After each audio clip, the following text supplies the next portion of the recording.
Hi, I'm Imogen. Thanks for clicking on this video. Today I'm going to be doing a haul of plants that I've got over the past sort of 2 months or so since about Christmas. I have bought other plants in this time, but I did separate videos on those, so my House of Kojo, Shop With Me and haul, and also a Wishlist Plants unboxing. But these plants are just one-offs that I've picked up, so I wanted to wait until I'd got a few so that I can show you them all together in this haul. As I mentioned, I have got these over a couple of months, so I did make a note on my phone when I bought them so I could remember the price and where I got them from for you. With that being said, the first two plants I want to show you were actually Christmas presents. Firstly, I have this Calathea Musaica. If you saw my houseplant tour at my mum's house, you may have noticed this, but this was a Christmas present from my mum, who was delighted that I didn't already have this plant, because I'm probably getting to the point where it might be hard to get me plants that I don't already have. It's a plant that I had seen before and really admired the leaves on, but just hadn't really considered getting. But now that I have it, I'm actually considering getting a few more Calatheas because this one is so nice. It has grown quite a bit since I got it. So we have some new leaves forming, which are a much paler green, such as there, and a couple there. And unlike some of my other prayer plants, which are a little bit on the struggle bus at the moment, this one, touch wood, seems to be doing okay. I can see a little bit of crisping on the edges of the leaves, but nothing too intense. And with all of the new leaves that it's putting out, it seems to be quite happy. Obviously this was a gift, so I don't know how much it cost, but my mum did say that she got it from a local plant shop. If you've already seen this plant, then you'll know how the foliage has a almost sort of pixelated colouring and pattern, which is unlike other plants. As I mentioned, the new leaves come in a much brighter lime green and then fade to a darker colour, and this has just been sat in my lounge near to a window and I've been watching it whenever it looks droopy. So nothing too complicated, but it's only 2 months in. The second plant I received as a Christmas present is this little Kalanchoe. Now, it did have little red flowers on when I received it, but they've died off now, so it's nothing really special at the moment. Hopefully it will put out some flowers again, and for now it's just sat quite cute in this little lion pot. This was from my friends Rob and Grace, who know that I like plants, and it's just a really cute little gift. I think for the Christmassy aspect, either they or the shop had put a little gold pipe cleaner around the lion as, I don't know, a little scarf maybe. And there's also these fake berries, which, because it now doesn't have any flowers, kind of adds a little bit of interest. But for now, I'm just waiting for it to rebloom. In the new year, I went to a couple of garden centres and bought this Monstera Adansonii from Ferndale Garden Centre. Ferndale is really great for houseplants, and I have filmed a couple of tours or shop with me's while I've been there, so I'll link them in the cards. Yeah, I was just quite taken with this Monstera Adansonii. It's a plant that obviously I've seen around a lot, and then I saw this, which I think is an 11cm pot. And it was $9.99, and I just thought it was quite a good deal. It is actually labelled as a Monstera obliqua, but obviously it's not. I would have got an absolute steal if it was $9.99 for an obliqua, but I think they've just labelled it incorrectly, and I'm pretty sure this is an Adansonii. This has also definitely grown. It's putting out a lovely vining stem there. So I think I might have to decide if I want to let it trail downwards or perhaps get a moss pole of some sort and kind of train it upwards. I've seen people with this plant do it both ways, and I'm not really sure what would look best, but I've still got a bit more time to decide. It has some lovely, really big leaves like this with lots of fenestrations in. It's basically just chilling on my sideboard, and I sometimes put it into my IKEA greenhouse cabinet just for a bit more humidity. I have also noticed that it has started to put a root out of the bottom of the pot, so I may need to repot it at some point soon. That is the Monstera Adansonii.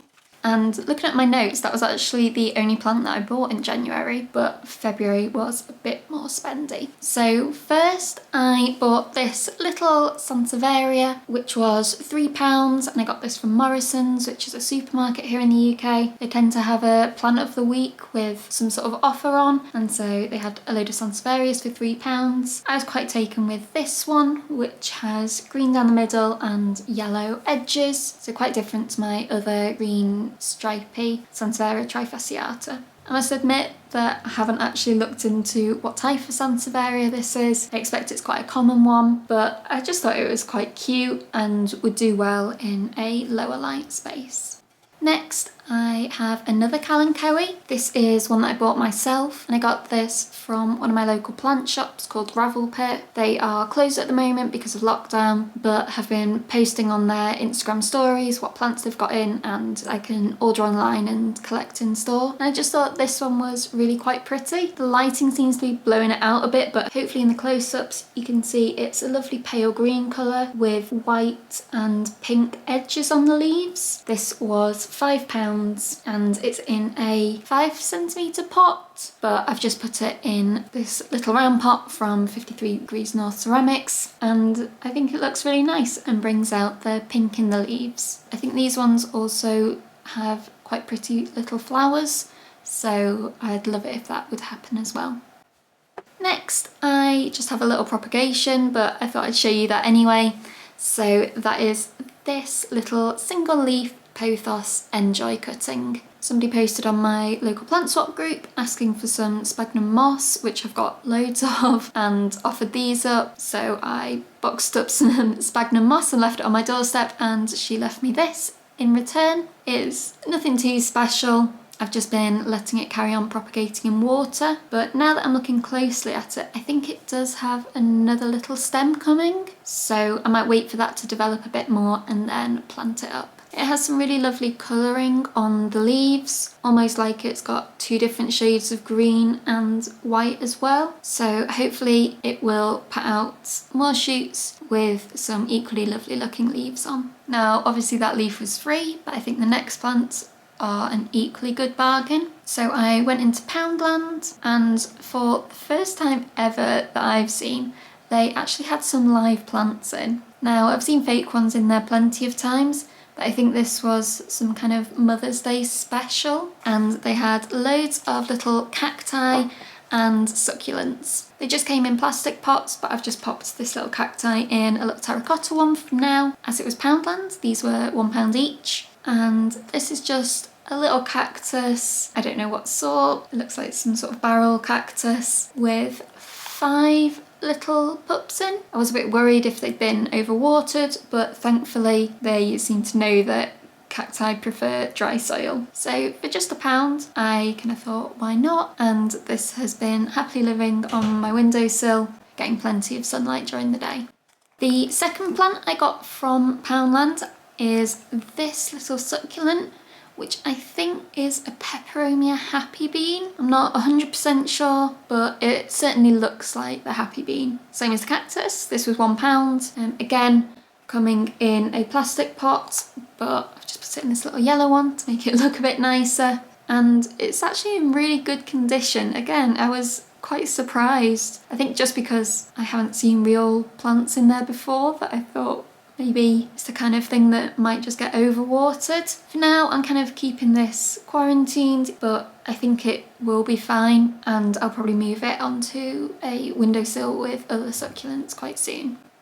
And then I just have 2 more plants. So for my birthday, I bought myself 2 Wishlist plants. If you haven't seen that video, I will link it, but both my mum and my boyfriend also bought me plants. Now, I don't have the one I got from my mum with me right now, but I'll insert a picture or a video if I can get her to record one. I think it might be a bigger version of the peperomia happy bean. I'm not entirely sure, but it looks like a lovely big bushy plant and is in a nice yellow pot and is hopefully doing fine at my mum's house for now. When things open up a bit more and we're allowed to take non-essential trips, I'll go over and collect it, but for now all I have to show you is a picture. And finally, I probably saved the best till last, but I have a plant from my boyfriend. Now, he quite often complains about the number of plants and jokingly tells me to not get any more, which obviously I don't listen to, but it basically put me off the scent entirely, and so I was really surprised when he bought me this teeny baby Alocasia dragon scale. If you saw my wishlist plants video, I know that this plant was at the very top of my wish list, so I was really delighted to get it on that count as well. I had seen that another local plant shop called Bramley Park Houseplants had them in, and I sent the link to my boyfriend, not really thinking that he would get it, but he did. So it is a proper little baby one. It just has 2 leaves for now, but they do have that lovely dragon scale texture, especially the slightly older leaf, which is, I guess, a little bit metallic-y. It has a little stem in the middle that I'm hoping will pout another leaf fairly soon, but for now I'm really pleased with my little baby dragon. And actually it's probably quite good because I don't have much more space in my greenhouse cabinet for big plants, so this will fit in there perfectly once I'm done quarantining it. And they are all of the plants that I bought. Looking around, I'm thinking that I should probably put myself on some sort of plant ban for March. So yeah, we'll see how that goes. And that is everything that I wanted to show you today. So thank you so much for watching. I really hope you enjoyed it. I'd love to know what plants you've bought recently. So let me know in the comments, and I will see you on Friday for another planty video. Bye!